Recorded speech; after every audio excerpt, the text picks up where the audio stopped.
Section 56 এর বিষয়গুলো এখানে আছে, সেখানে লেখা আছে কোন কোন ক্ষেত্রে কোর্ট ইনজাংশন অ্যালাউ করবে। গতদিনে আমি 3টা পর্যন্ত 3 পর্যন্ত করেছিলাম, যেটা হচ্ছে to restrain the person from applying to any legislative body. আজকে আমরা 4 নম্বরে যাব। 4 নম্বরটা আপনাদের পেজটা আপনাদের সামনেই আছে, দেখলেই দেখবেন যে 4 নম্বরে আছে যে two interfere with the public duties of any department of government or with the sovereign act of foreign government। বিষয়টা হচ্ছে আপনি বিভিন্ন সময় দেখেন যে বিভিন্ন গভর্নমেন্টাল অর্গানাইজেশন থাকে, এই গভর্নমেন্টের অর্গানাইজেশনে একজন অফিসার থাকে বা একজন ব্যক্তি থাকেন যিনি গভর্নমেন্টের পক্ষে বিভিন্ন অ্যাক্টিভিটিস করে থাকেন। যেমন ধরেন একটা মিনিস্ট্রিতে কোনো একটা ব্যক্তিকে একটা দায়িত্ব দেওয়া হয়েছে, ধরেন সরকারি মিনিস্ট্রিকে দায়িত্ব দেওয়া হয়েছে, সরকারি মিনিস্ট্রিকে দায়িত্ব দেওয়া হয়েছে যে উনি একটা এরিয়ায় যাবেন এবং সেই এরিয়াতে গিয়ে একটা বিল্ডিংয়ের কার্য পরিচালনা করবেন, যেটা সরকারি সম্পত্তি। এখন এই যদি কার্যটাই করতে যাবে, তাহলে দায়িত্বটা কিন্তু নিজের কাজ, কিন্তু ওনার নিজের কাজ না, এটা হচ্ছে আপনার, এটা হচ্ছে departmental work, governmental departmental work. So when he is acting on behalf of the government in a departmental activity, he cannot be restrained by a injunction. That means you cannot restrain him by giving injunction because he is not a person who is acting on behalf of the government. তাহলে সরকার Rhodes and হাইওয়েতে যখন কোনো রাস্তা, বড় রাস্তা করে, সেই সব রাস্তাতে কিন্তু আপনি কোনো ইনজাংশন চাইলে, কোনো মামলা মোকদ্দমা করলে সহজে সেই মামলা মোকদ্দমা ইনজাংশন কোর্টে দেয়। কারণ যে রোড যেটা করা হচ্ছে, সেই রোডটা কিন্তু কোনো ব্যক্তি স্বার্থে করা হচ্ছে না, এটা পাবলিক ডিউটিস বা জনস্বার্থে করা হচ্ছে। Because of public duties you can not restrain him by putting any kind of injunction. তো 4 নম্বরে বলা হচ্ছে ওটাই যে যদি কোনো ব্যক্তি কোনো গভর্নমেন্টের কোনো একটা অর্গানাইজেশনের প্রতিনিধি হয়ে বা অর্গানাইজেশনের দায়িত্বপ্রাপ্ত হয়ে কোনো অ্যাক্টিভিটিস করতে যায়, কোনো পাবলিক ডিউটি করতে যায়, সেই পাবলিক ডিউটি আপনি তাকে রেস্ট্রেইন করতে পারবেন। ধরে সে ধরেন গণপূর্ত বিভাগের একজন কর্মকর্তা, সেই কর্মকর্তা একটা গণপূর্ত বিভাগের জায়গা উদ্ধার করতে গেল, যেটা অবৈধভাবে অন্য কেউ দখল করে আসে।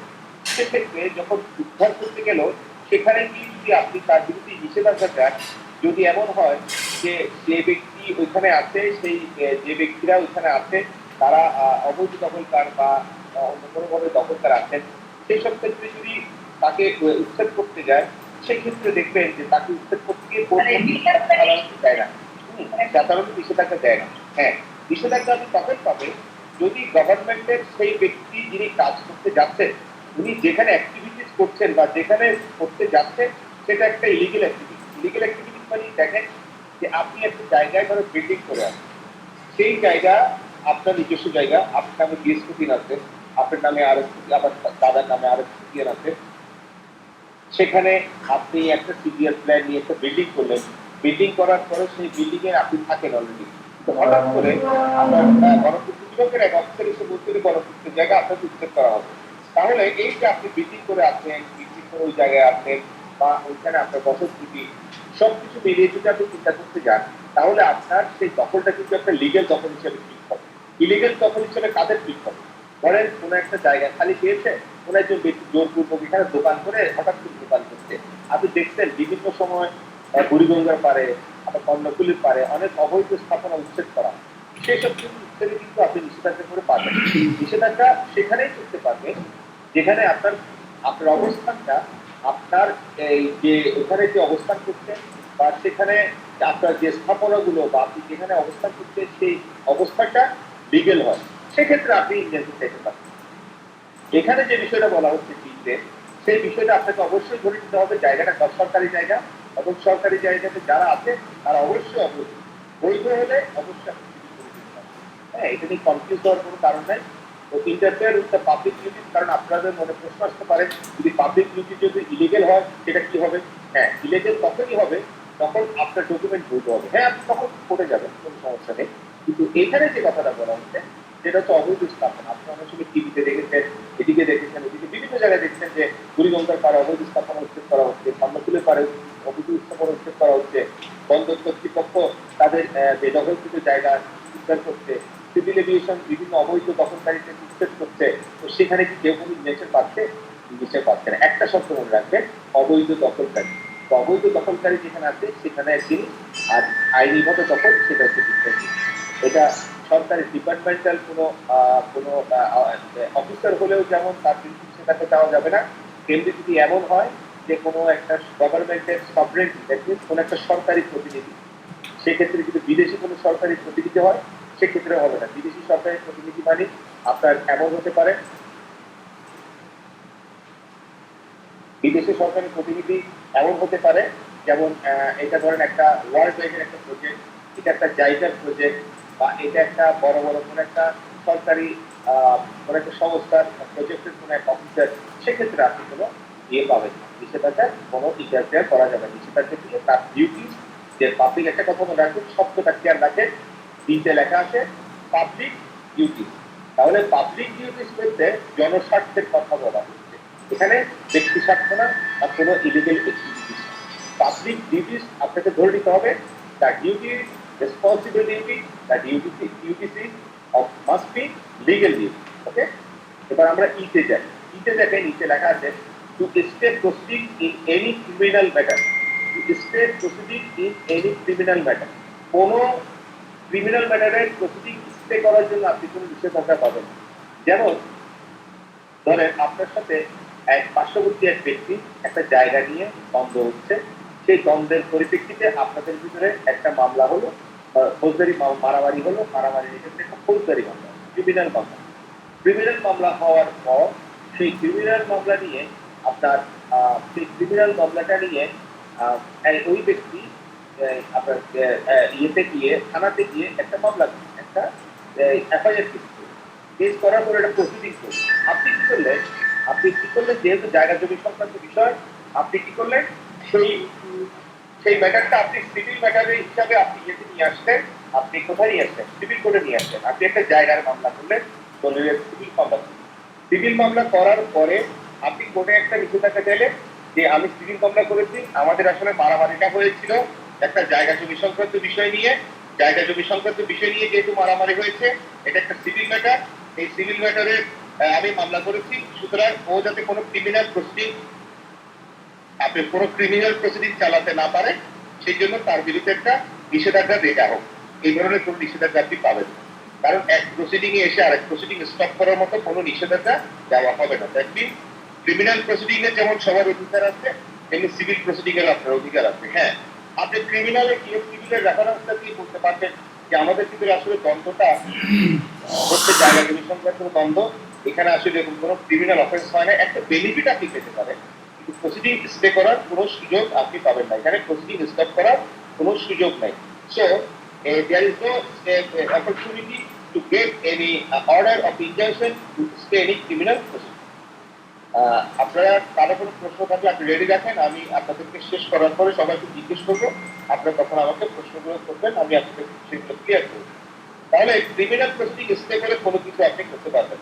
যেমন একটু আগে যেটা বললাম, জায়গা জমি নিয়ে মামলা হলো, জায়গা জমি নিয়ে মারামারি হলো, মারামারি করার পরে আপনার থানায় মামলা করলেন, থানায় মামলা করার পর আপনি সিভিল কোর্টে মামলা করে কি বললেন যে আমি এটা আসলে জায়গা জমি নিয়ে মারামারি করতে, সুতরাং এইটা থানায় যে মামলাটা করেছেন সেই মামলার প্রসিডিং স্টে করা হবে। তো এই ধরনের কোনো প্রসিডিং স্টে হবে না। তারপর হচ্ছে অ্যাপটা দেখেন, অ্যাপটা কি বলেছে এখানে, অ্যাপটা হচ্ছে to prevent the breach of a contract, the performance of which would not be specifically enforced. That means আপনার এমন একটা চুক্তি যে চুক্তি স্পেসিফিক্যালি এনফোর্স করা যাবে না, মানে যে চুক্তি আসলে সুনির্দিষ্ট বাস্তবায়ন সম্ভব নয়, সেই চুক্তি বাস্তবায়নের জন্য আপনি ইনজাংশন চাচ্ছেন।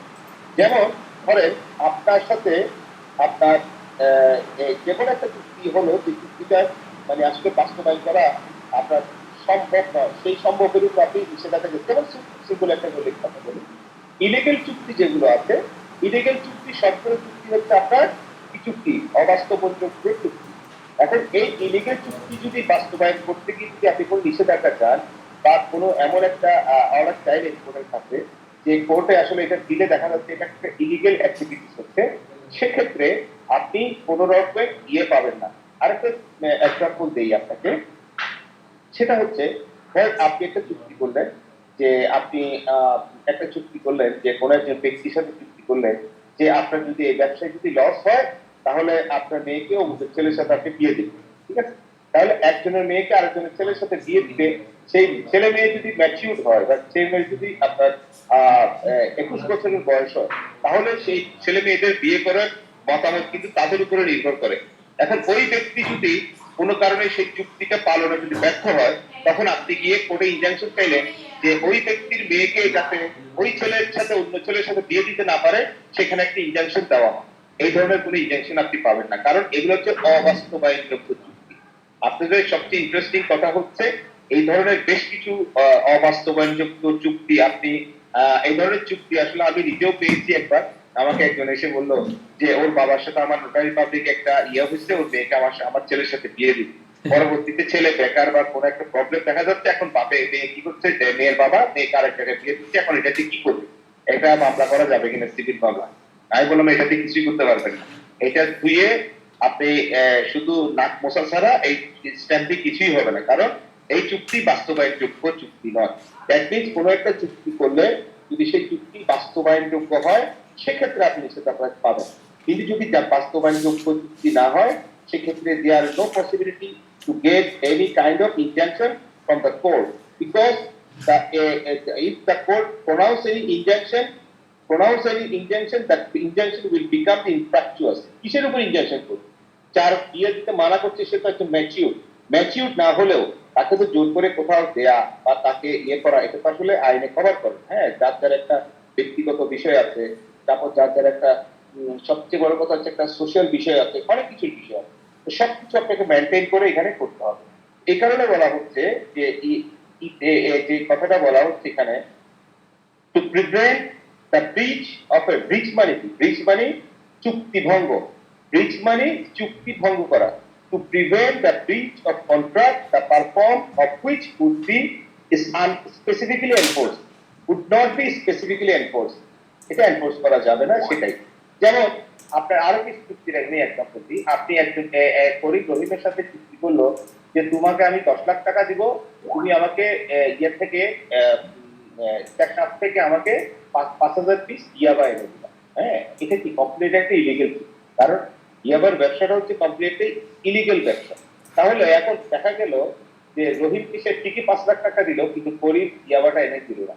তখন করিমের বিরুদ্ধে যদি আপনার যদি ইনজাংশন চাইতে চান, কোনো ইনজাংশন পাবেন না, because such kind of contract is illegal contract. So illegal contract never be specifically enforceable. Because of not enforceable, you cannot get any injunction from the court. সুতরাং এই কথাটা মনে রাখতে হবে, যে চুক্তি বাস্তবায়ন করা যাবে না সেই চুক্তির উপর কোনো ইনজাংশন হবে না, ঠিক আছে? কখনোই হবে না। এমনও হয় বৈধ চুক্তি অনেক সময় ইনফ্রাকচুয়াস হয়ে যায়। যেমন ধরেন আপনি সন্দীপে কারো কাছ থেকে একটা চিন্তা করলেন যে সন্দীপ আপনি একটা প্রজেক্ট করবেন, মাছের প্রজেক্ট করবেন, একজনের সাথে চুক্তি করলেন, চুক্তি করার পরে আপনি ওইখানে গেলেন, ওইখানে গিয়ে তার থেকে জায়গাটাকে দেখলেন যে সমুদ্রের পাড়ে খুব সুন্দর একটা জায়গা, সেই জায়গাটাকে আপনি তার থেকে কিনলেন, এই যে তার নামে সব আছে, সেই ব্যক্তি ধরেন আবু তাহির নামের একটা ব্যক্তি থেকে আপনি প্রপার্টিটা কিনলেন।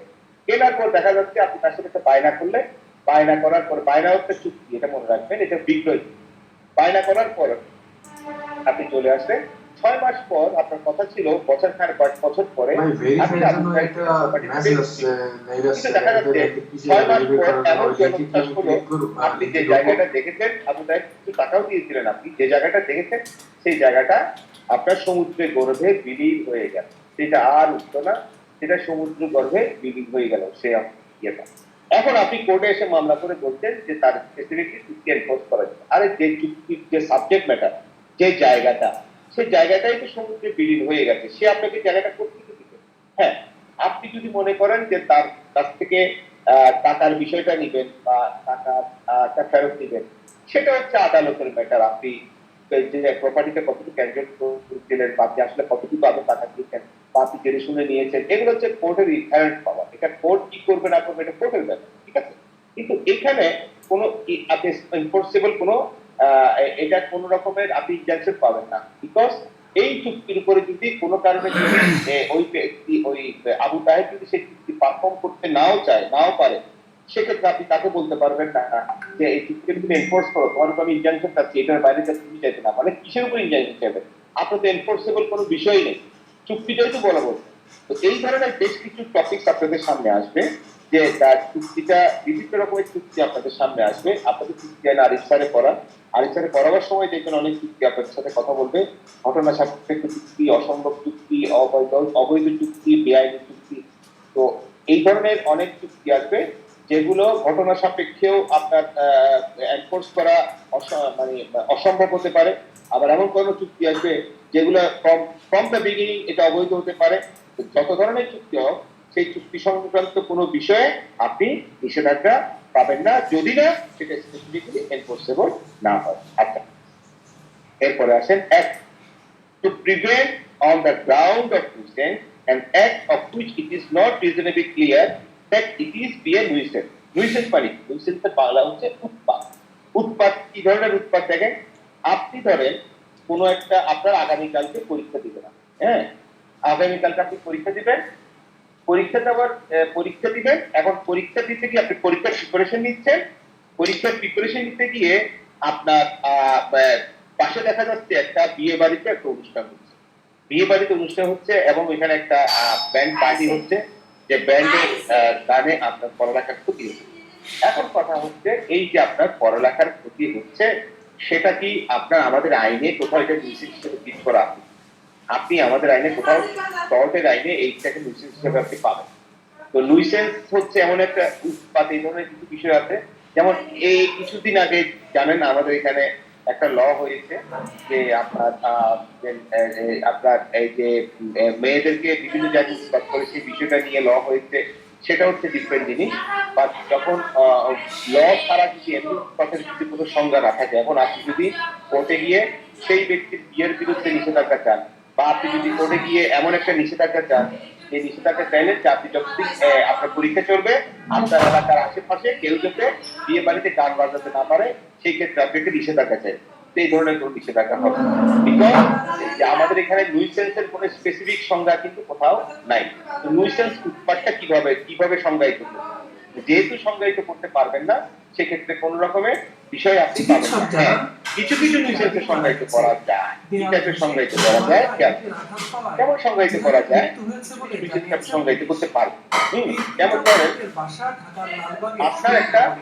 আপনার একটা বাড়ি আছে, বাড়িতে আপনার যে জানালাটা আছে, জানালা দিয়ে আপনার যথেষ্ট পরিমাণে কি আসে, যথেষ্ট পরিমাণে আপনার ঢুকে, আপনার যথেষ্ট পরিমাণে আপনার আলো বাতাস দিন। এখন সেই আলো বাতাস শূন্য যেটা ঘর, সেই ঘরে দেখা যাচ্ছে যে আপনার পাশে দিয়ে একদম এমন ভাবে ওয়াল দিচ্ছে যে যেটার কারণে আপনার পুরো ঘরের আলো বাতাস সম্পূর্ণ বন্ধ হয়ে যাবে, সম্পূর্ণ বন্ধ হয়ে যাবে। আমাদের দেশে একটু নিয়ম আছে জানেন, সিটিএ রুলস আছে, বিভিন্ন জায়গায় রুলস আছে, যে একটা নির্দিষ্ট পরিমাণ দূরত্ব রেখে ইয়ে করতে হয়। এখন সে দেখা গেল এমন একটা ভাবে আপনার ইয়ে করছে, যে দেওয়াল করছে বা এমন একটা পর্দা টাঙাচ্ছে, যে পর্দার কারণে মানে এমন ভাবে টাঙাচ্ছে, পজিশনটা এমন ভাবে করছে যেটার কারণে আপনার আলো বাতাস বন্ধ হয়ে যাবে এবং আপনার সমস্যার সৃষ্টি হতে পারে, আপনার বসবাসের অনুপযোগী হয়ে যেতে পারে। সেক্ষেত্রে আপনি কোর্টে গিয়ে একটা ইনজাংশন চাইতে পারে যে সে যাতে এই ধরনের কোনো কার্য করতে না পারে, সে যাতে কোনো ধরনের বিষয় এখানে অ্যারাইজ করতে না পারে। তবে একটা কথা মনে রাখবেন, আপনার যে সেই ওয়াল যেটা করতে বা যেটার কারণে ওর যে কার্যক্রমটা করছে, সেই কার্যক্রমটার কারণে অবশ্যই আপনার ক্ষতিগ্রস্ত হতে হবে। আপনার যে জানলা দিয়ে যে আলো বাতাসের যে আনাগোনা, সে আনাগোনা বন্ধ হতে হবে। তাহলে যদি বন্ধ না হয়, যেমন 3 ফুট দূরে ওয়াল করে, 3 ফুট দূরে ওয়াল করে, 3 ফুট দূরে ওয়াল করলে কিন্তু আপনার বন্ধ হওয়ার কোনো কারণ নেই। কারণ 3 ফুট দূরে থাকলে আপনাদের যথেষ্ট পরিমাণে জায়গা থাকবে, যে জায়গা দিয়ে আপনি ইজিলি কিন্তু কি করবেন, আলো বাতাস পরিপূর্ণ হতে পারবে। হ্যাঁ, আপনি যদি 8 ফুট বা 3 ইঞ্চি দূরত্ব রেখে সে করে, সেক্ষেত্রে আপনি পারবেন।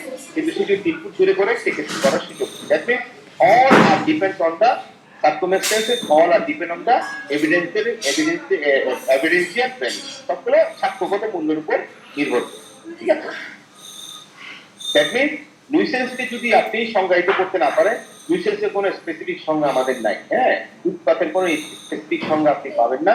উৎপাত যেমন আমাদের কিছুদিন আগে হয়েছে যে নারীদের উৎপাত করলে এখানে একটা আইন হয়েছে, এই ধরনের কিছু আইন হয়েছে, এগুলো তো ফৌজদারি অপরাধে চলে গেছে। তারপর সিভিল উৎপাত করতে এই যে ছোটখাটো কিছু বিষয় বলছি, এগুলো হচ্ছে সার্কুমেস্টার অনুযায়ী ডিপেন্ড করে।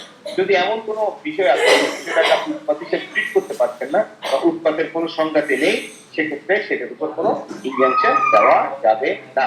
তারপর আছে এইচ। এইচটাতে বলা হচ্ছে টু প্রিভেন্ট এ কন্টিনিউইং ব্রিচ। ব্রিচ মানে ভঙ্গ করা, in which the applicant has acquired acquisite. To prevent a continuing breach in which the applicant has acquisite. That means আপনি একজনের সাথে চুক্তি করলেন, যে চুক্তিটার ক্ষেত্রে আপনার সেই চুক্তিটার বারবার সে ভঙ্গ করছে, বহুবার ভঙ্গ করছে, কিন্তু আপনি চারবার ভঙ্গ করেছে আসেন নাই, পঞ্চমবার এবার আপনার সেক্ষেত্রে আপনি কোনো রিলিফ পেতে পারেন না। দ্যাট মিনস আপনি এমন সময় আসছেন যে আপনি প্রথমে তার ভঙ্গটা মেনে নিয়েছেন, দ্বিতীয়বারও মেনে নিয়েছেন, তৃতীয়বারও মেনে নিয়েছেন, চতুর্থবারও মেনে নিয়েছেন, পঞ্চমবার যখন ভঙ্গ করলো তখন আপনি কোর্টে আসেন। তাহলে আগেরগুলো কেন মেনে নিয়েছেন? আপনি একুইজিশন কেন দিলেন? আপনি সম্মতি কেন দিলেন? আপনি সম্মতি একবার সম্মতি দিবেন, আবার ডিক্রে দেখে সম্মতিটা উঠে ফেলবেন, এটা তো হতে পারে না। আপনি যখন প্রথমেই ব্রিজ করবে, সে প্রথমেই যখন ভঙ্গ করবে তখনই আপনাকে আসতে হবে। হ্যাঁ, ব্যাপারটা হচ্ছে আপনি যে বিষয়গুলোতে সম্মতি দিবেন সেখানে কেউ কোনো কথা বলবে না, সম্মতি নিয়ে কোনো প্রশ্ন নেই। আপনি যদি মনে করেন আপনার অধিকার ভঙ্গ হচ্ছে, তখন আপনি কোর্টে আসবেন, কোর্ট আপনাকে রিলিফ দিবে। আপনি যদি মনে করেন ঠিক আছে অধিকার ভঙ্গ হচ্ছে, ওকে, কোনো সমস্যা নেই, সামান্য গেলেও আর কোর্ট কোনোদিন আপনার ঘরের দরজা এসে টোকা মেরে বলবে না যে অমুক সাহেব আসেন, আপনার কোর্টে একটা মামলা করেন, আপনি এই সমস্যায় আছে, এটা কোনোদিন কোর্ট এসে আপনাকে বলবে না। আপনার অধিকার যদি আপনি মনে করেন ভঙ্গ হচ্ছে, তাহলে আপনাকে কোর্টে যেতে হবে, আপনাকে কোর্টে গিয়ে রিলিফ চাইতে হবে। আপনাকে কখনো কোর্ট ঘরে এসে বলবে না, লয়ার ঘরে এসে বলবে না আসেন একটা মামলা করেন, এটা কোনোদিন বলবে না। So you always should remember that আপনার অধিকার একমাত্র মালিক হচ্ছেন আপনি। আপনি যদি কোনো কারণে সেই অধিকারটা ছেড়ে দেন, সেটাতে যদি সম্মতি দেন, পরবর্তী দিকে সেটাতে অসম্মতি দেওয়ার কোনো সুযোগ আপনার নাই। আপনি একবার সম্মতি দিলে সেটা অবশ্যই সম্মতি হিসেবে গৃহীত হবে। এই জন্য বলা হচ্ছে to prevent a continuing breach in which the applicant has acquiesced মানে সম্মত হওয়া, যে আপনি বারে সে ভঙ্গ করেছে, আপনি বারে মেনে নিয়েছেন, কিন্তু একটা সময় থেকে আপনি মানছেন না, আপনি পড়ে গেলেন, কিন্তু প্রমাণিত হয়েছে এর আগেও 5-6 বার সে ঘটনাটা করেছে, কিন্তু আপনি 5-6 বার আপনি এটা মেনে নিয়েছেন। তো সুতরাং যদি একবার মেনে নেন, পরবর্তীতে গিয়ে এটা নেগেটিভলি বা সেটার বিরুদ্ধে কোনো ইনজাংশন পাওয়ার কোনো সুযোগ নেই। একবার যখন মেনে নিয়েছেন আপনাকে মেনে নিতে হবে। কারণ আপনার বিষয়টা হচ্ছে আপনি একটা বিষয় কেন মেনে নিলেন বা কেন কিভাবে মেনে নিলেন, আপনার মতো করে তো কোর্ট চলবে না, আপনার মতো আইন চলবে না, আইনের। আপনি যদি মনে করেন 6 বার ভঙ্গ হয়েছে, 6 বারই আপনি এটা মেনে নিয়েছেন, তাহলে 6 বার যদি মেনে নিতে পারেন, আপনি 7 বারে কেন কোর্টে আসেন? কথা হচ্ছে আপনি সম্মতি যেখানে দিবেন, আপনি যেখানে অ্যাকসেপ্ট করবেন, পরবর্তী দিকে এটা ডিগবাজি খাওয়ার, খুব লোকাল ল্যাঙ্গুয়েজে বলি, সেটাতে ডিগবাজি খাওয়ার কোনো সুযোগ নেই। একবার বলবো ইয়েস, একবার বলবো নো। এটা আপনার প্রতারণার কার্যক্রমে ব্যক্তির সাথে চলতে পারে, কিন্তু আইনের সাথে বা কোর্টের সাথে চলবে না। আপনি যদি কোর্টে একবার ইয়েস বলেন, সেটা ইয়েস, একবার যদি কোর্টে নো বলেন, that will be treated always no forever. It will be treated forever yes and no. তো কোর্টে আপনি দুই কথা বলার সুযোগ নেই। আপনি যদি কোর্টে এসে বলেন yes I have got the property, yes I wanted my right, that is yes, but আপনি যদি এটা omit করে দেন, আপনি যদি এটা acquisition করে দেন, মানে acquiescence করে দেন, হ্যাঁ acquiescence করে দেন, acquiescence মানে ছেড়ে দেওয়া, হ্যাঁ এটা রিলিজ করে দেওয়া, যে আমার দরকার নেই, থাক। তো সেক্ষেত্রে আপনি এটা পাওয়ার কোনো সুযোগ নেই। ইভেন আপনারা জানেন লিমিটেশন অ্যাক্ট, লিমিটেশন অ্যাক্ট আপনারা পড়েন নাই, এমনও কিছু আইন আছে আমাদের সমাজে, আইন একটা নির্ধারিত সময় পরে সেটা আপনার ওই অধিকারটা নষ্ট হয়ে যায়, বিনষ্ট হয়ে যায়। যেমন টাকার মামলা, টাকা মামলা করতে হবে 3 বছরের মধ্যে। যেমন বায়না পাওয়ার কবলা মূল্যে বায়না মূল্যে কবলা পাওয়ার মামলা করতে হবে 1 বছরের মধ্যে। বিএসপিএম সংশোধনের মামলা করতে হবে 6 বছরের মধ্যে। এই সময়টা যদি পার হয়ে যায়, তাহলে কিন্তু আপনার কি হয়ে যাবে, আপনার অধিকারটা বিনষ্ট হয়ে যাবে। ঠিক আছে, সেই জন্য বলা হচ্ছে যে এমন কোন একটা মানে এমন একটা ভঙ্গ, এমন কিছু কার্যক্রম ভঙ্গ যেটা আপনি বারে মেনে নিয়েছেন, সেটা আপনার গ্রহণ হয়ে গেছে, এটা আপনি সম্মতি দিয়ে দেখেন।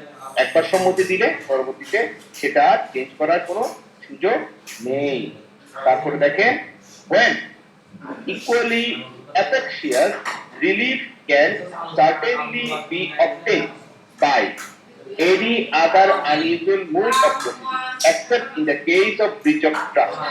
ঠিক আছে, ব্যাপারটা হচ্ছে অন্য কোনো অপশন যদি থাকে, হ্যাঁ, when equally efficacious relief can certainly be obtained by any other usual mode of proceeding except in case of breach। যেমন আপনারা অনেকে শুনেছেন প্রমিসরি নোট, প্রমিসরি নোটে কিন্তু একটা টাকার অ্যামাউন্ট বসা থাকে, যারা লোন নেন বা ইয়ে নেন সেখানে একটা প্রমিসরি টাকা, আচ্ছা অত কঠিনে না যাবে, সহজ বাংলায়। আপনার একটা চুক্তি করলেন একজনের সাথে, আপনার একটা বন্ধুর সাথে চুক্তি করেন, চুক্তির একটা ক্লসে লেখা আছে এই চুক্তি যদি তুমি ভঙ্গ করো তোমাকে আমার এই 5 লক্ষ টাকার ক্ষতিপূরণ সহ 7 লাখ টাকা তোমাকে পেমেন্ট করতে হবে।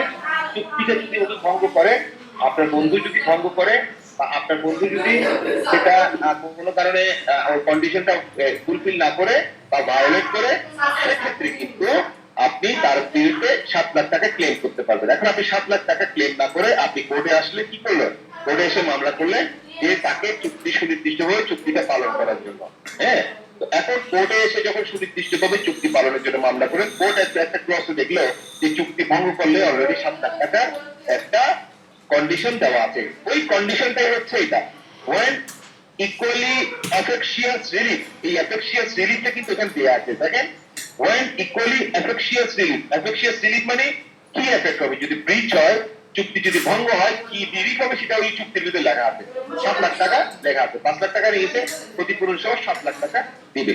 তাহলে যদি efficacious রিলিফ লেখা থাকে সেক্ষেত্রে আপনাকে ইনজেকশন দিবে না, কারণ আপনার রিলিফটা আপনি নির্ধারণ করে দিয়েছেন। তো নির্ধারণ যেহেতু 7 লাখ টাকা আপনি করেছেন, তাহলে কেন আপনি আবার তার কাজটা ভঙ্গ করছেন? সে ভঙ্গ করেছে, আপনি তার থেকে 7 লাখ টাকা ক্লেম করছেন, তার বিরুদ্ধে ইনজেকশন দেওয়ার কোনো সুযোগ নেই।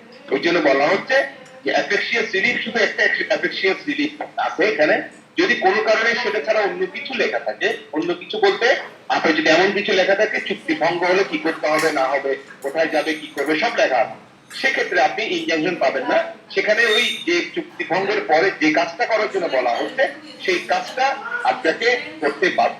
ঠিক আছে, এই জন্য বলা হচ্ছে when the conduct of the applicant when equally efficacious relief can certainly be obtained by any other unusual mode of proceeding except in the case of breach of trust। যদি অন্য কোনো রিলিফ থেকে থাকে, যদি দেখা গেল যে এফেক্টিভ কোনো রিলিফ আছে বা কোনো কারণে কোনো এই চুক্তি ভঙ্গ হলে বা অধিকার ভঙ্গ হলে কোনো একটা কন্ডিশনে এফেক্টিভ রিলিফ আছে, অন্য কোনো ভিন্ন কোনো রিলিফ দেওয়া যাচ্ছে, ইনজাংশন ছাড়া ভিন্ন কোনো রিলিফ দেওয়া যাচ্ছে, সেক্ষেত্রে আপনার ইনজাংশন দেওয়া হবে না। সেক্ষেত্রে কোর্ট বলবে ওকে, after completing the proceeding you can claim the compensated money। আপনি টাকা ক্লেম করেন, কারণ আপনি 7 লাখ টাকা পাবেন চিন্তা করছেন, ইনজেকশন দেওয়া যাবে না, আপনি প্রয়োজনে 7 লাখ টাকা ক্লেম করেন, আপনি প্রেয়ার করেন, আপনি যদি সেটা প্রমাণ করতে পারেন আমি 7 লাখ টাকা দিয়ে দিব, শেষ। ঠিক আছে, এরপরে দেখেন আই, এরপর হচ্ছে যে, যেটা বলেছে কি when the conduct of the applicant on his agent has been such as to entitle him to the assistance of the court। When the conduct of the applicant on his agent on or has been such as to entitle him to assist the court। এখানে দেখেন খুব interesting জিনিস, আপনার চুক্তির ভিতরে লেখা আছে যে আপনাদের মধ্যে যদি চুক্তি সংক্রান্ত কোনো বিরোধ উৎপত্তি হয় তাহলে সেই বিরোধে আপনারা কেউ আদালতে আশ্রয় গ্রহণ করতে পারবেন না, সেই বিরোধটা একটা সালিসি মীমাংসা করতে হবে। সালিসি মীমাংসা করতে গিয়ে প্রত্যেক পক্ষ প্রত্যেকজনের পক্ষে একজন সালিসকার নিয়োগ করবেন, সেই সালিসকারগণ একজন চেয়ারম্যান নিয়োগ করবেন, সেই চেয়ারম্যান এবং সালিসকারের মাধ্যমে ট্রাইব্যুনাল গঠন হবে। সেই ট্রাইব্যুনাল যেটা নিষ্পত্তি করবে সেটাই কোর্ট, সেটাই নিষ্পত্তি করবেন, সেটাই দুই পক্ষ গ্রহণ করতে বাধ্য থাকবে। দ্যাট মিনস কি, আপনাকে কোর্টে যাওয়ার পথটা কিন্তু বন্ধ করে দিয়েছে, আপনাকে নিজেদেরকে নিজেদের এন্টাইটেল করে ফেলেছেন যে আপনি বা আপনার এজেন্ট বলছেন কি আমরা কোর্টে যেতে পারবো না, আমরা আরবিট্রেশন করবো, আরবিট্রেশন ট্রাইব্যুনাল গঠন করবো, ট্রাইব্যুনাল গিয়ে মামলা করে আপনার এই বিষয়টার সমাধান করবো। তাহলে আপনার নিজেরাই নিজেদেরকে বলছেন যে we are not interested to go to the court, এখন go to the court not interested, কিন্তু দেখা গেল যখন চুক্তি ভঙ্গ হলো আপনার কি কোর্টে চলে গেল, তার পক্ষে এসে বললো যে এখানে কোর্টে আসার কোনো অধিকার আমাদের এত নম্বর ক্লসে নাই, সুতরাং তাকে কোনো রকমের অধিকার এখানে ইনজাংশন দেওয়া যাবে না। সেক্ষেত্রে কোর্ট ইনজাংশন দিবে না, কারণ আপনারা নিজেরাই চুক্তি করে নিজেদেরকে টাইটেল করছেন। মানে আপনাদের যে টাইটেলটা, আপনাদের যে সত্যটা, আপনাদের যে অধিকারটা, আপনার সেই অধিকারটা আপনারা ছেড়ে দিয়েছেন। কারণ কি দেখেন, অধিকার কেন বলছি আমি, আপনার বাংলাদেশ কনস্টিটিউশনে, বাংলাদেশ সংবিধানে যদি দেখেন, আপনার 27 ধারা এবং 31 ধারা, দুটো ধারাতে আইনে আশ্রয় লাভের অধিকারের কথা বলা হচ্ছে। So this is the fundamental rights of the human being in Bangladesh. So everyone can enjoy the human rights universally. তো এটা যদি হয়ে থাকে তাহলে আইনের অধিকার লাভ করা এটা একটা ফান্ডামেন্টাল রাইট। কিন্তু আপনার ফান্ডামেন্টাল রাইটস এর অধিকারীকে, you are the absolute owner of your own fundamental right. আপনার নিজের মৌলিক অধিকারের অধিকারীকে আপনি কেবলমাত্র আপনি নিজেই আপনার মৌলিক অধিকারের অধিকারী। So nobody can affect, if you think that you are affected by someone else, then you can go to the court. But if you decided that okay, if any fundamental right affected by mutual understanding, then you can solve the matter in mutual understandable way. ঠিক আছে, তাহলে mutually আপনি understanding করে সেটা solve করতে পারবেন। ঠিক সেখানে আপনার একটা চুক্তি যদি ভায়োলেট হয়, আপনার কোর্টে যাবেন, সেটা হচ্ছে আপনার ফান্ডামেন্টাল রাইট। কিন্তু আপনার বিপক্ষ মিলে সিদ্ধান্ত নিলেন যে আমরা কোর্টে যাব না, আমরা ট্রাইব্যুনালে মামলা করে এটা শেষ করব। কিন্তু দেখা গেল এক পক্ষ ব্রিচ হওয়ার পরে কোর্টে চলে গেছেন, কোর্টে চলে গিয়ে ইনজাংশন চাইছেন। সেক্ষেত্রে যদি এই ধরনের কোনো কন্ডিশন থাকে, কোর্টে আসা যাবে না। সেক্ষেত্রে কোর্ট কোনো কিছু আপনার গ্রহণ করবে না, কোনো ইনজাংশন প্রচার করবে না। এই কারণে বলা হচ্ছে when equally effectuous relief can obtain, না সরি এটা না, এটাই,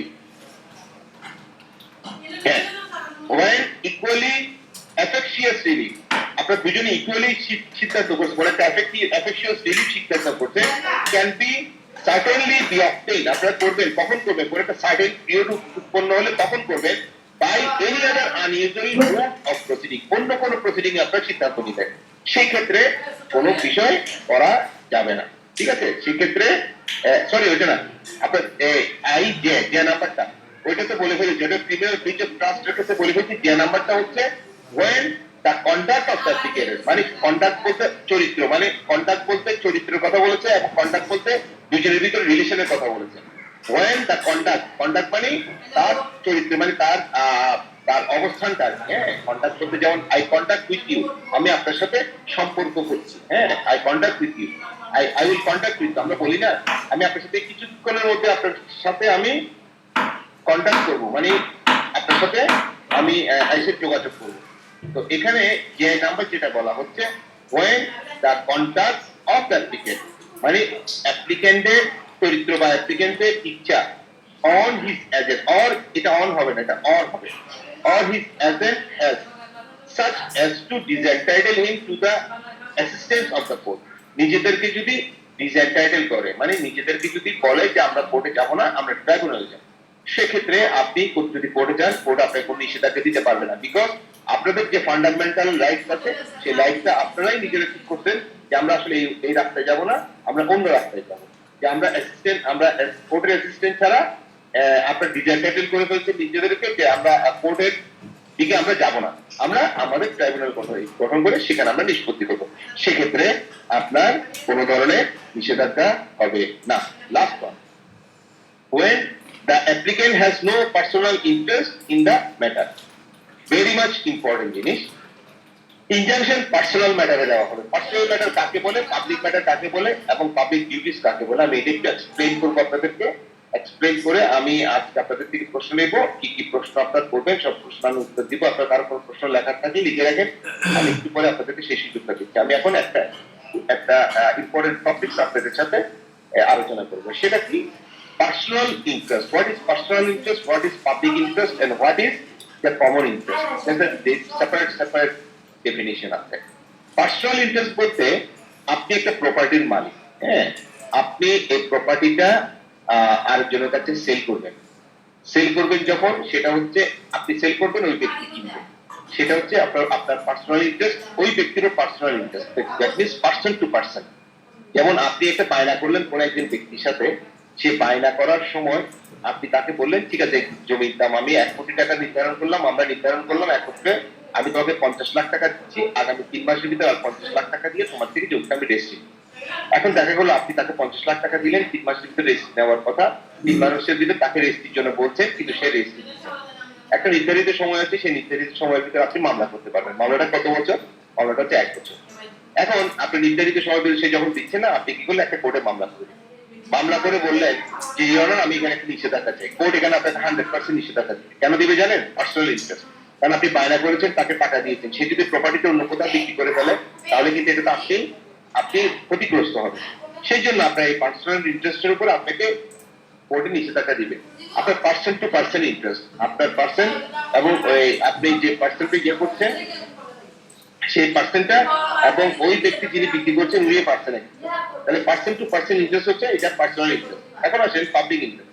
পাবলিক ইন্টারেস্ট পাবলিক ইন্টারেস্ট হচ্ছে আপনি কোন একটা জায়গা আপনি কোন একটা জায়গায় আপনি ইয়ে করলেন, সরকারকে একটা কোন একটা জায়গায় গভর্নমেন্টে একটা কি করবে, একটা স্কুল করবে। এখন সেই স্কুল করার উপরে আপনি একটা নিষেধাজ্ঞা চাইতে গেলেন, কিন্তু স্কুলের উপরে যদি আপনার পার্সোনাল ইন্টারেস্ট যদি থেকে থাকে, যেমন এমন কথা বলি, সেটা হচ্ছে আপনার মনে হতে পারে এটা কি পার্সোনাল ইন্টারেস্ট না প্রাইভেট ইন্টারেস্ট। হ্যাঁ, তো পার্সোনাল ইন্টারেস্ট আর পাবলিক ইন্টারেস্ট। আপনি যদি মনে করেন যে ওই স্কুলের জায়গাটার ভিতরে আপনার লিগ্যাল রাইটস আছে, হ্যাঁ, সেটাও কিন্তু আপনার পার্সোনাল ইন্টারেস্ট হিসেবে থাকবে। কারণ আপনার হয়তো স্কুলটা একটা পার্সন না হতে পারে, একটা ইনস্টিটিউশন হতে পারে, but institution is also a person. So you can claim before the institution if you want any injunction and you can get relief through an injunction, আপনি পাবেন। কিন্তু যদি এমন কথা হয়, জিনিস হয় যে রোডস এন্ড হাইওয়ে একটা সীতাকুণ্ড দিয়ে একটা রোড, সীতাকুণ্ডুর একটা হাইওয়ে রোড করছে যেটা ঢাকা পর্যন্ত যাবে, সেই রোডের পাশে আপনার একটা জায়গা পড়েছে। এখন আপনি বলছেন এটা আপনার ইন্টারেস্ট, এটা আপনার পার্সোনাল ইন্টারেস্ট, কিন্তু দেখা যাচ্ছে এখানে যদি এটা এটা যদি সড়ক এবং জনপথের রোড হয়, এই সড়ক এবং জনপথের রোড দিয়ে কিন্তু চলাচল করবে কে? জনগণে। এটা কিন্তু অন্য কেউ চলাচল করবে না। সুতরাং সড়ক এবং জনপথের একটা একটা জনস্বার্থে একটা সংগঠন, যে একটা সরকারি সংগঠন, সেই সরকারি সংগঠন যদি কোনো একটা রোড করে, সেটা হচ্ছে জনস্বার্থমূলক কাজ। সেই জনস্বার্থমূলক কাজের উপর কিন্তু আপনি নিষেধাজ্ঞা পাবেন না। কিন্তু আপনি কিন্তু ওইদিকে পাচ্ছেন, ওইদিকে পাচ্ছেন কোথায় পাচ্ছেন? ওই ব্যক্তি টু ব্যক্তি, ব্যক্তি টু স্কুল ইনস্টিটিউশন পেয়েছেন। ইনস্টিটিউশন কিন্তু সরকারি ইনস্টিটিউশন না, সেটা হচ্ছে পাবলিক ইনস্টিটিউশন, আপনি পাচ্ছেন। হ্যাঁ, সেই কারণে সেখানে আপনি যখন রোড হাইওয়ে যখন রোড করবেন, সেটা হচ্ছে পাবলিক ইন্টারেস্ট, এটা কোনো পার্সোনাল ইন্টারেস্ট না। কারণ রোডটা আমি একা বা আপনি একা ব্যবহার করবেন না, এটা সারা বাংলাদেশের মানুষ ব্যবহার করবে, সারা চট্টগ্রাম শহরের মানুষ ব্যবহার করবে, এখানে জেনারেল পাবলিক ব্যবহার করবে। So you cannot claim any injunction before the court to protect the public duties, হ্যাঁ, which is going to be done by a public officer. তো এটা আপনি পারবেন না। কিন্তু পার্সন টু পার্সন যদি ওই ব্যক্তি যদি যার সাথে আপনি বায়না করেছেন সে যদি বিক্রি করতে চায়, তার বিরুদ্ধে আপনি মামলা করতে পারবেন। যে স্কুল আপনার জায়গা দখল করে স্কুল করতে চাচ্ছে, তার বিরুদ্ধে করতে পারবেন, because school is also institution, institution is also person. তো সেখানেও আপনি করতে পারবেন। এই ক্ষেত্রে এটা হচ্ছে পার্সোনাল ডিউটিস এবং পাবলিক ডিউটিস। পাবলিক ডিউটিস এর ক্ষেত্রে কখনো কোনো নিষেধাজ্ঞা হবে না। নিষেধাজ্ঞা হতে হলে অবশ্যই পার্সোনাল ডিউটি হতে হবে। যেমন চুক্তি হচ্ছে পার্সোনাল ডিউটি। চুক্তি হয় কি? দুটো মানুষের মধ্যে যদি কোনো এক্সেপশনাল কোনো কন্ডিশন না থাকে, এতক্ষণ যেগুলো আলোচনা করলাম, তাহলে person to person personal interest. তো পার্সোনাল ইন্টারেস্টের ক্ষেত্রে আপনার সেই ইনজাংশন গুলো পাবেন, সেই বিষয়গুলো আপনি ভোগ করতে পারবেন। কিন্তু কোন পাবলিক ডিউটিস ক্ষেত্রে সেই বিষয়টা হবে না। তো পার্সন টু পার্সন যে ইন্টারেস্ট, পার্সন টু ইনস্টিটিউশন যে ইন্টারেস্ট, পার্সন টু কোম্পানি যে ইন্টারেস্ট, সবগুলো ইন্টারেস্টের সাথে আপনি ইনজাংশন পাবেন। কারণ a company is also a person, a institution also a person. So এদের বিরুদ্ধে আপনি নিষেধাজ্ঞা পাবেন। কিন্তু যদি পাবলিক ডিউটিস হয়, সড়কপথ জনপথের রাস্তা হয়, গণপূর্ত বিভাগের কোনো একটা প্রজেক্ট হয়, বা অন্য কোনো অর্গানাইজেশনের কোনো একটা প্রজেক্ট হয়, সেক্ষেত্রে আপনি কোনো নিষেধাজ্ঞা পাবেন না। There will be no order of injunction to protect the public duties. Only you can get the relief on a personal duties, personal liability, personal right. ঠিক আছে? এই হচ্ছে আপনার কোন কোন ক্ষেত্রে নিষেধাজ্ঞা দেওয়া যায় না। ভেরি মাচ ইম্পর্টেন্ট কোয়েশ্চেন, আপনারা পাশে ইম্পর্টেন্ট রেখে রাখেন। এটা প্রায় প্রশ্ন দেখবেন, এটা আসে যে নিষেধাজ্ঞা বলতে কি বুঝো, কোন কোন ক্ষেত্রে আদালত নিষেধাজ্ঞা দেয় না, বা অস্থায়ী নিষেধাজ্ঞা, স্থায়ী নিষেধাজ্ঞার ভিতরে পার্থক্য। কোন কোন ক্ষেত্রে আদালত অস্থায়ী নিষেধাজ্ঞা দিয়ে থাকেন, এই ধরনের প্রশ্নগুলো বেশি আসে। তবে 56টা খুবই ইম্পর্টেন্ট একটা টপিক, সেই 56 এর টপিকসটা আপনারা ভালো করে পড়বেন। আমার ইনজেকশনের আর তেমন কিছু নাই, সব শেষ। আপনারা যদি এখন কোনো কোশ্চেন করেন তাহলে আমি আপনাদেরকে একটা করে উত্তর দেব। কারো কোনো প্রশ্ন থাকলে আমাকে জিজ্ঞেস করেন, আমি উত্তর দিচ্ছি। স্যার কমন ইন্টারেস্টটা কি স্যার? পাবলিক পার্সোনালটা বলছে কমন ইন্টারেস্ট। কারো কোনো প্রশ্ন আছে? আচ্ছা, কমন ইন্টারেস্ট, কমন ইন্টারেস্টটা হচ্ছে ধরেন আমার আপনি একটা কমন ইন্টারেস্টে যারা কমনের সমন্বয় সমন্বয় একটা আপনার সমন্বয় একটা অধিকার। যেমন আপনি একটা ক্লাবের সেক্রেটারি, ঠিক আছে? তো ক্লাবের সেক্রেটারি হিসেবে ওখানে ক্লাবের 30 জন মেম্বার আছে, সেই 500 জন 30 জন এক্সিকিউটিভ কমিটির মেম্বার আছে, 500 জন জেনারেল মেম্বার আছে। তাহলে আপনি যখন কোনো একটা ক্লাবের পক্ষে যদি কোনো একটা কাজ করতে যান, সেটা কিন্তু আপনার নিজের কাজ হবে, সেটা হবে আপনার ওই কার্যকরী কমিটির পক্ষে সেক্রেটারি হিসেবে আপনি কাজ করছেন, এবং ওই এলাকার 500 জন যে মেম্বার আছে ক্লাবে তাদের পক্ষে কাজ করছে। তার মানে এই 500 জন মেম্বারটা হচ্ছে কমন ইন্টারেস্ট, পাবলিকটা হচ্ছে অগণিত, ঠিক আছে? আর কমনটা হচ্ছে গণিত। 500 জন হতে পারে, 100 জন হতে পারে, 10 জন হতে পারে, আপনাদের 5 জন হতে পারে, এটা কমন ইন্টারেস্ট। আর পাবলিকটার কোনো লিমিটেড নাই, মানে পাবলিকের ইন্টারেস্টের ক্ষেত্রে কোনো লিমিটেশন নাই কতজন হতে হবে। এটা হচ্ছে পাবলিক, মানে overall it's an open, okay? আর কমনটা হচ্ছে ইটস এন নাম্বার কাউন্টেবল। যখন কাউন্টেবল ইন্টারেস্ট হয়, কাউন্টেবল পার্সোনাল কম্বাইন্ড ইন্টারেস্ট হবে, সেটাকে আমরা বলবো common interest. But when uncountable personal interest হবে, তখন আমরা এটাকে বলবো পাবলিক ইন্টারেস্ট, ওকে? জি স্যার। ওকে, আপনারা বলুন। স্যার প্রশ্ন কি আসতে পারে একটু বলে দেন না ইঞ্জেকশন থেকে। আপনাকে সব একসাথে বলবো। ইনজেকশন থেকে যেমন আপনারা এক নাম্বার লেখে যে নিষেধাজ্ঞা বলতে কি বুঝো, what is the definition of injunction, বা নিষেধাজ্ঞা কি, এ ধরনের প্রশ্ন আসতে পারে। হ্যাঁ, তারপর নিষেধাজ্ঞা কত প্রকার, আপনাদের যেটা বলেছি, হ্যাঁ, নিষেধাজ্ঞা প্রকার ভেদ আসতে পারে। তারপর আপনার ডিটেলস আসতে পারবে, আপনার অস্থায়ী নিষেধাজ্ঞা কোন কোন ক্ষেত্রে অস্থায়ী নিষেধাজ্ঞার আদেশ প্রচার করা যায়, ওই ইরেপারেবল লস, তারপরে ব্যালেন্স অফ কন্টিনিউয়াস ইন্টারভেনিয়েন্স, তারপর আপনার primacy case, real threat, necessity, এগুলো হচ্ছে সব কখন আদালত অস্থায়ী নিষেধাজ্ঞা আদেশ প্রচার করে, বা অস্থায়ী নিষেধাজ্ঞার আদেশের ক্ষেত্রে কি কি বিষয় লক্ষ্য রাখা হয়, বা কি কি বিষয়ের ক্ষেত্রে উপর লক্ষ্য রেখে আদালত অস্থায়ী, মানে একই উত্তর, সব একই উত্তর। হ্যাঁ, এই কমন সেন্স। তারপরে হয়তো আসতে পারে স্থায়ী নিষেধাজ্ঞা এবং অস্থায়ী নিষেধাজ্ঞার মধ্যে পার্থক্য কি, স্থায়ী এবং অস্থায়ী নিষেধাজ্ঞার মধ্যে পার্থক্য কি, সেটা আসতে পারে। তারপর হচ্ছে আপনার এই যে এখন যেটা করলাম, যে কোন কোন ক্ষেত্রে নিষেধাজ্ঞার আদেশ প্রচার করবে না, বা কোন কোন ক্ষেত্রে আদালতের নিষেধাজ্ঞার এই নিষেধাজ্ঞা আদালতের নিষেধাজ্ঞার সীমাবদ্ধতা আছে। এটা একই উত্তর, বাট একটু টেকনিক্যাল করে করে দিতে পারে, ঠিক আছে? এগুলো হচ্ছে কমন জিনিস, এগুলো হচ্ছে কমন জিনিস। আর ম্যান্ডেটরি নিষেধাজ্ঞা, প্রহিবিটেড নিষেধাজ্ঞা, এগুলো টিকা আকারে করবেন, এগুলোতে টিকা আসতে পারে, মানে ছোট ছোট নোটস টিকা। যেমন বললো যে 8টা টিকা দিয়ে বললো 5টা টিকা দিতে, তো ছোট ছোট ছোট ছোট সংজ্ঞা আকারে টিকা আসতে পারে এই অন্যান্য বিষয়গুলো। এই আর কি, এর থেকে বেশি তেমন কিছু আসে না। স্যার আর আপনি আপনার আগের প্রশ্নগুলো দেখবেন, আগের প্রশ্নে যেগুলো গত বছর আসছে সেটা বাদ দিবেন, যেগুলো আসেনি সেগুলো দেখবেন, যেগুলো এর আগের বছরে যেগুলো আছে সেগুলো দেখবেন, আর কমন যেগুলো আসছে গত বছর সেগুলো ড্রপ করবেন, ওগুলো পড়ার দরকার।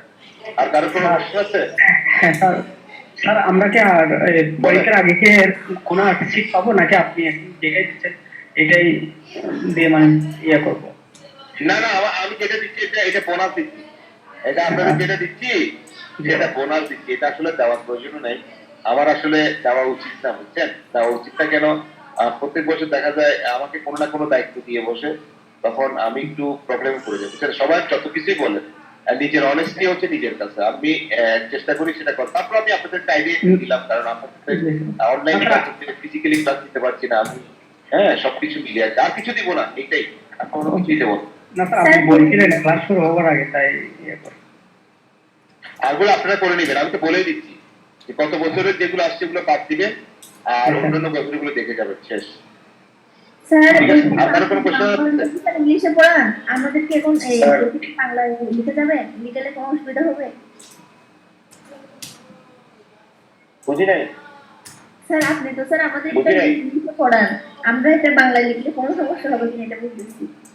হ্যাঁ, কোনো সমস্যা নাই। এটা ইংলিশটা সোজা, এই জন্য দিচ্ছি। বাংলাটা অর্থ বোঝাটা একটু কঠিন, ইংরেজি অর্থ বোঝাটা একটু সহজ, বুঝছেন? আর আমি তো আপনাদেরকে এক্সপ্লেন করে দিচ্ছি, প্রত্যেকটা শব্দ আমি এক্সপ্লেন করে দিলাম না এখন? আমার তো বিশ্বাস প্রত্যেকটা শব্দ আপনারা বুঝছেন, এখানে না বোঝার কোনো কারণ নেই। আমি যে বইটা স্টার্ট করতে স্যার আসলে এটা তো বাংলা শুধু। হ্যাঁ, আচ্ছা স্যার, সরকারি যে ইনস্টিটিউট গুলা এগুলা কি পার্সন হিসাবে হবে? সরকারি ইনস্টিটিউশন গুলো এগুলো যদি ফুল গভর্নমেন্ট ইনস্টিটিউশন হয়, গভর্নমেন্টাল অর্গানাইজেশন হয়, হ্যাঁ, সেগুলো স্যার। পার্সন হিসাবে হবে না। এগুলো হচ্ছে গভর্নমেন্টাল অর্গানাইজেশন হিসাবে হবে। পার্সন হবে কোনগুলো? সেগুলো হচ্ছে আপনার প্রাইভেট ইনস্টিটিউশন গুলো পার্সন হিসেবে ট্রিট হবে। সরকারি ইনস্টিটিউশন যেমন ধরেন আপনার এলজিআরডি, হ্যাঁ, তো এলজিআরডি কিন্তু স্থায়ী সরকারের একটা প্রতিষ্ঠান, সেটা কিন্তু আপনার সরকারি ইনস্টিটিউশন হবে, সেটা আপনার প্রাইভেট ইনস্টিটিউশন হবে না, এটা পাবলিক ইনস্টিটিউশন হবে। চট্টগ্রাম শিক্ষা বোর্ড, চট্টগ্রাম শিক্ষা বোর্ড কিন্তু কোনো প্রাইভেট ইনস্টিটিউশন হবে না, এটা সরকারি ইনস্টিটিউশন হবে। তো এগুলো নির্ভর করে ইয়ের উপরে। যেমন আপনি যদি মনে করেন স্পানি স্কুল, আপনি যদি মনে করেন বাবা স্কুল, এগুলো সবগুলো হচ্ছে পার্সন, কিন্তু এরা সরকারি ইনস্টিটিউশন ট্রিট হবে না। আবার যদি আপনি মনে করেন যে আসলে বলতে সরকারি উচ্চ বিদ্যালয়, তার মানে সরকারি যেসব অর্গানাইজেশন গুলো আছে সেগুলোর কার্যক্রম, সরকারি সকল কাজ জনস্বার্থমূলক কাজ হিসেবে গ্রহণ করা হয়। আপনারা জানেন গণপ্রজাতন্ত্রী বাংলাদেশ সরকার আমরা বলে থাকি। তো গণপ্রজাতন্ত্রী যখন বলি, all the activities of the government should be treated as the public interest. হ্যাঁ, তো for this reason public interest organization যেগুলো আছে they will not treated as a person. যে প্রাইভেট ইনস্টিটিউট গুলো আমরা পার্সন হিসেবে ট্রিট করবো, হ্যাঁ, আর ওদেরকে অর্গানাইজেশন হিসেবে ট্রিট করবো। ওকে, জি স্যার। স্যার একটা জিনিস, দেখা গেছে প্রাইভেট কোনো ইনস্টিটিউটের মানে দেখা গেছে যিনি মহাপরিচালক তার নামে তো তাইলে কোনো জায়গা সম্পত্তি দলিল করা যাবে না স্যার? হ্যাঁ করতে পারবেন, ওইটা কোনো সমস্যা, ওইটা ডিফারেন্ট জিনিস। অনেক সময় স্কুলের পক্ষে সভাপতি নাম দিয়ে নিচ্ছে।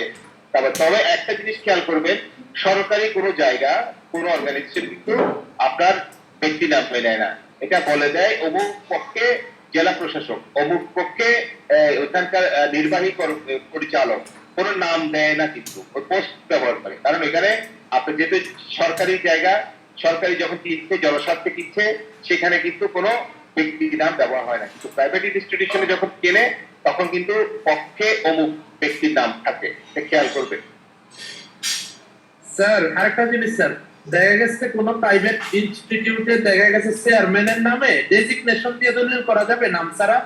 দেখা গেছে পরবর্তীতে বিক্রি করতে গেলে শেয়ারের যিনি আসবে মানে উনি দাতা হিসাবে করতে পারবে না, চেয়ারম্যানের নাম ছাড়া এটা দেয় না। কারণটা হচ্ছে কি জানেন, এটা ওই চেয়ারম্যানের নাম ছাড়া দিলে আপনারা বিপদে পড়বে, কিন্তু পরবর্তী যিনি চেয়ারম্যান আসবে নাম থাকলেও বিক্রি করতে পারবে, কোনো সমস্যা নেই।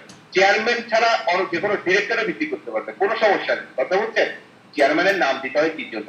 সেই চেয়ারম্যান সেখানে কোম্পানির পক্ষে সাইন করবে, কোম্পানির পক্ষে সিল দিবে, সে কোম্পানির পক্ষে থাম ইমপ্রেশন দিবে, টিপসই দিবে, তাহলে সেই চেয়ারম্যান ওনার নাম লাগবে না। এটা বরঞ্চ না থাকাই তো সমস্যা। যদি থাকে পরবর্তীতে যদি চেয়ারম্যান উনি নাও থাকে, আরেক চেয়ারম্যানের দেওয়ার এটা ল আছে, কোনো সমস্যা নেই, এখানে কোনো প্রবলেম হবে না। যতই চেঞ্জ হোক, শুধু সেটা না, চেয়ারম্যান ছাড়া ম্যানেজিং ডিরেক্টরও দিতে পারবে, কোনো সমস্যা নেই। তাহলে স্যার দেখা গেছে স্যার একটা প্রতিষ্ঠানে এক নাম্বারটা কি ডিটেইলস বলেন না স্যার একজন করেন, একজনে সব করলে হবে না, মিলাই করেন। মানে স্যার একটা প্রতিষ্ঠানের চেয়ারম্যানের নামে স্যার একটা সম্পত্তি দেখা গেছে বিক্রি করা হইলো স্যার, পরবর্তীতে আরেক চেয়ারম্যান মানে আসলে এটা দায়িত্ব নিতে পারবে না স্যার? পারবে 100% পারবে, আইনেই আছে, পারবে। মানে স্যার আমার বয়টা এমন জায়গা আর কি, দেখা গেছে যে চেয়ারম্যানের নামে দেখা গেছে দলিল হইলো, উনি পরবর্তীতে এটা আবার বিক্রি করে দিতে পারবে কিনা প্রতিষ্ঠানের বাইরে যাইয়া? না, ইনস্টিটিউশনের জায়গা চেয়ারম্যান নিজের নামে বিক্রি করতে পারবে না। ইনস্টিটিউশনের কাজ ইনস্টিটিউশনের কাজ হবে, এটা চেয়ারম্যানের কাজ হিসেবে গণ্য হবে না, এটা ইনস্টিটিউশনের কাজ হিসেবে গণ্য হবে। ঠিক আছে, এবার আপনি অন করেন, অন্য কেউ আছে কিনা বলেন। স্যার নেক্সট সপ্তাহে কি স্যার আইন বিজ্ঞান ক্লাস করাবেন? আইন বিজ্ঞান হচ্ছে আপনাদের ইয়ে না, প্রতিজ্ঞাপন না? আচ্ছা, আপনাদের কতটুকু পড়িয়েছেন উনি?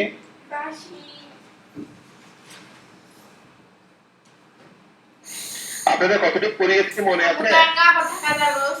না তার মধ্যে এটা আচ্ছা, মনে নেই। আচ্ছা, বলেন। স্যার এই নাম্বারটা একটু ডিটেলস বলেন কোনটা? এক নাম্বার এক নাম্বারটা কি? কখন আদালতে নিষেধাজ্ঞা আবেদন না মঞ্জুর করা হয় মানে এই নাম্বার একদম প্রথমেরটা স্যার একটু বুঝতে বলেন। টু স্টে জুডিশিয়াল প্রসিডিং, হ্যাঁ টু স্টে জুডিশিয়াল বিচারিক কার্যক্রম, যে কোনো বিচারিক কার্যক্রম। যেমন আপনি মোবাইল কোর্টের উপর নিষেধাজ্ঞা চাইলেন, হবে না। আপনি কোনো একটা ধরেন কোনো একটা আপনার কোনো একটা জুডিশিয়াল প্রসিডিং, এই মোবাইল কোর্ট একটা জুডিশিয়াল প্রসিডিং, হবে না। কেউ একজন কোর্ট থেকে আপনার একজনকে রিসিভার হিসেবে নিয়োগ করলো, ঠিক আছে, তো রিসিভার হিসেবে নিয়োগ করলো, আপনি রিসিভারের উপর নিষেধাজ্ঞা চাচ্ছেন, হবে না। কাউকে একজন কমিশন নিয়োগ করলো, আপনি এগুলো সব জুডিশিয়াল প্রসিডিং, এগুলোর উপর আপনি ওই কমিশনের উপর নিষেধাজ্ঞা চাচ্ছেন, হবে না। দ্যাট মিনস জুডিশিয়ারি থেকে মানে আদালত থেকে যে আদেশগুলো একজনকে পালন করার দায়িত্ব দেওয়া হয় তাকে পালন করতে পারবে না, এই ধরনের কোনো নিষেধাজ্ঞার আদেশ হবে না। দ্যাট মিনস জুডিশিয়ালি যে প্রসিডিং গুলো আছে, জুডিশিয়ারির যে কার্যক্রমগুলো আছে, সেই কার্যক্রমকে স্থগিত করে, সেই কার্যক্রমকে প্রোটেক্ট করে কোনো ধরনের নিষেধাজ্ঞার আদেশ হবে না। এই হচ্ছে কথা, ঠিক আছে? ওকে, আজকে এতটুকু শেষ করি। উইশ অল দ্য বেস্ট, সবাই ভালো থাকবেন, সুস্থ থাকবেন। আল্লাহ হাফেজ। Please.